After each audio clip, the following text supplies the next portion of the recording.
Programang ito ay rated SPG. Striktong patnubay at gabay ng magulang ang kailangan. Maaaring may masiselang tema, lengguwahe, karahasan, sexual, horror o droga na hindi angkop sa mga bata. Ang tungkol sa mahiwagang barko na bigla na lang daw lumilitaw sa laot pero mabilis ding naglalaho. Isang hating gabi noong dekada 70, may mangingisda raw sa karagatan ng Lazi sa probinsya ng Siquijor na nagulat sa biglang narinig niyang napakalakas na ugong.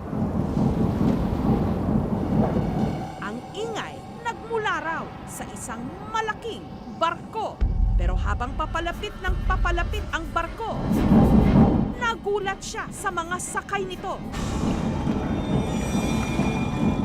Sa takot ng mangingisda, dali-dali raw itong nagsagwan pabalik ng Pampa.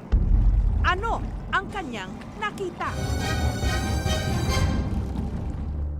Isla del Fuego o Island of Fire ang bansag noon ng mga Kastila sa Siquijor. Ngayon, sa isang bahagi ng karagatan ng Lazi, may nagliliwanag din daw tuwing gabi na nagbibigay sa kanila ng kilabot. Isang misteryosong barko na ang ugong nagpapayanig daw sa lupa. Kaya ang tawag nila rito, tayog-tayog, mula sa salitang Bisaya na tayog. Ang ibig sabihin, pagyanig. Dako mo kaya na siya nga barko, karaan. Layan ang barko nga mo biyahe nga para pamasayro sa parehan lang nato. Ang tayog-tayog makikita lang daw tuwing alas 12 hanggang alas 2 ng madaling araw. Pero ang mas nakaiintriga rito, ang tayog-tayog kung paanong biglang lumitaw, bigla rin daw nawawala. Kaya itinuturing din itong ghost ship. At ang mas nakasisindak rito, hindi raw tao ang sakay nito, kundi mga engkanto.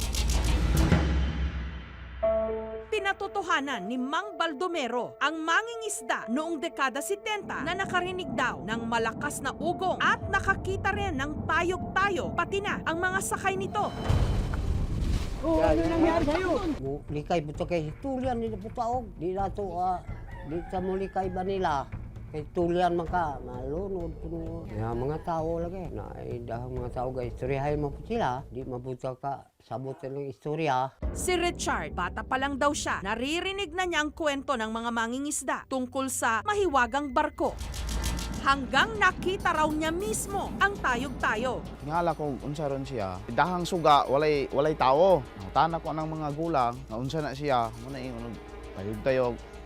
Babaeng mahaba ang buhok. Mataas siya na maganda. Bigla mong naramdaman yung ganitong presence, parang nakakapanghina.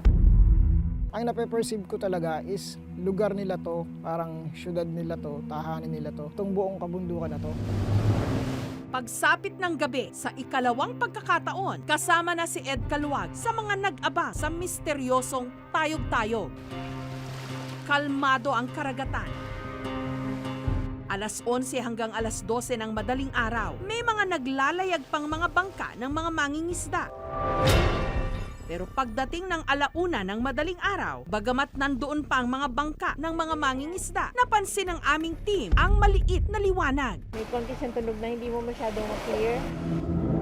Sa kaliwang bahagi, lumitaw din ang isa pang barko.